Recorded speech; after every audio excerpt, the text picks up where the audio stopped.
हमारा सब कुछ ठीक है सब, तो आखिर खराब क्या है फिर? कोई तो चीज है जो खराब है, उसे कौन बताएगा? कई चीजें हैं जो सवाल छोड़ रही हैं, सवालिया निशान छोड़ रही हैं, लेकिन उसके बावजूद भी कहीं बदलाव दिख रहा है। क्या उस पर चर्चा हो रही है बातचीत पर? नहीं हो रही। और यही सबसे बड़ा हास्यास्पद बन गया है।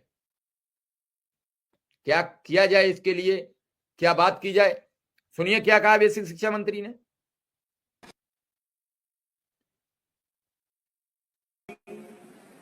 जो शिक्षा का अधिकार है, जिसके लिए माननीय सभी सम्मानित सदस्यों ने चर्चा करी, जो संविधान में आरटी के अंतर्गत बच्चों के लिए शिक्षा का अधिकार की व्यवस्था बनाई गई है।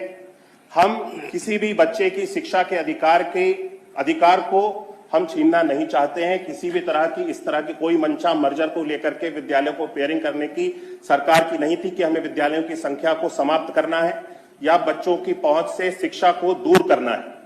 हमने इस मर्जर की प्रक्रिया को केवल और केवल बच्चों की शिक्षा को बेहतर बनाने के लिए, लर्निंग आउटकम को बेहतर बनाने के लिए, ग्रुप लर्निंग, पीयर लर्निंग को बेहतर बनाने के लिए, क्योंकि बच्चे जब एक ग्रुप में बैठ करके पठन पाठन का कार्य करते हैं, कक्षा का वातावरण बनता है।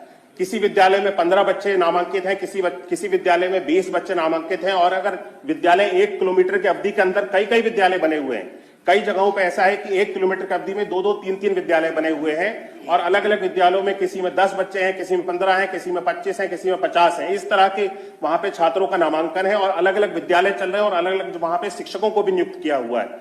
इस व्यवस्था को हम सब लोगों ने और बेहतर बनाने के लिए 1 किलोमीटर की अवधि के अंदर और 50 बच्चों से कम संख्या वाले विद्यालयों को मर्ज करने का निर्णय सरकार ने लिया। इन सारी चीजों को स्पष्ट किया गया।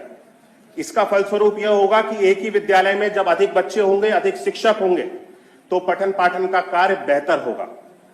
इसमें यह सारी चीजें भी स्पष्ट कर दी गई कि किसी भी बच्चे को अगर किसी भी क्षेत्र में प्रदेश के विद्यालय पहुंचने में किसी भी तरह की कठिनाई हो रही है, वहां के लोकल चीजों को देखते हुए, वहां की जितनी भी परिस्थितियां हैं, उन सभी को देखते हुए, अगर विद्यालय 1 किलोमीटर की अवधि के अंदर भी आ रहा है और बच्चों को पहुंचने में कठिनाई है, तो उस विद्यालय को पेयर नहीं किया जाएगा। इस तरह के स्पष्ट निर्देश दिए गए और पूरी व्यवस्थाएं बना करके लागू की गई। 1 किलोमीटर की अवधि के अंदर भी विद्यालय बुंदेलखंड हो गया। ऐसे हमारे उत्तर प्रदेश में बहुत सारे क्षेत्र हैं जहां पे दूर दराज के इलाकों में जहां पे पहुंच इतनी अच्छी नहीं है और बच्चे विद्यालय में पठन पाठन में जाने के लिए असमर्थ हो सकते हैं। उन सभी जगहों पर यह अलग से निर्णय लिया गया कि विद्यालय सुचारू रूप से जैसे चल रहे थे उसी तरह से संचालित रहेंगे। ये भी निर्देश दिए गए। जब बच्चे एक विद्यालय में अधिक संख्या में आकर के पढ़ेंगे तो उसके लाभ क्या क्या है, उसके बारे में कोई चर्चा नहीं कर रहा है। हम जब बच्चों को एक जगह पर ला करके पढ़ाएंगे, क्लासरूम लर्निंग बेहतर होगी। बच्चे एक ग्रुप में पढ़ेगा, एक दूसरे से बच्चे डिस्कस करके, समझ करके, चर्चा करके चीजों को समझते हैं, सीखते हैं। ये सारी चीजें बेहतर होंगी।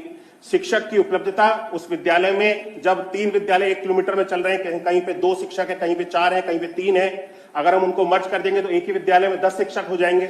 बच्चे भी अधिक हो जाएंगे। 100 से अधिक, 150, 200 की जो सबसे अधिक संसाधन का विद्यालय होगा, उस विद्यालय को संचालित किया जाएगा 1 किलोमीटर की अवधि के अंतर्गत। इस निर्णय को किया गया। उससे हमारी कंपोजिट ग्रांट भी हम लोगों को विद्यालय में जो जाती है वो छात्रों की संख्या के ऊपर जाती है। कंपोजिट ग्रांट के बारे में आपको बताना चाहता हूं, जो कि भारत सरकार से हम सब लोगों को मिलती है। अगर 1 से 30 बच्चे का विद्यालय है तो उसको प्रतिवर्ष 25,000 मिलती है। 31 से 100 बच्चे का विद्यालय है तो भी उसको 25,000 रुपए प्रतिवर्ष मिलती है। और अगर 101 से 250 संख्या का विद्यालय है तो 50,000 मिलती है। और 251 से 1,000 बच्चों का विद्यालय है तो उसको 75,000 रुपए की ग्रांट मिलती है। और 1,000 की अवधि से अधिक का विद्यालय है तो उसको 1 लाख रुपए की ग्रांट मिलती है।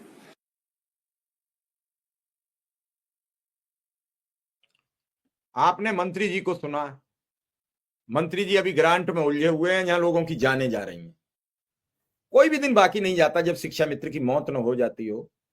और इस प्रदेश के सभी अधिकारी, सभी नेता शिक्षा मित्रों के नेगेटिव कमेंट पढ़ लेते हैं।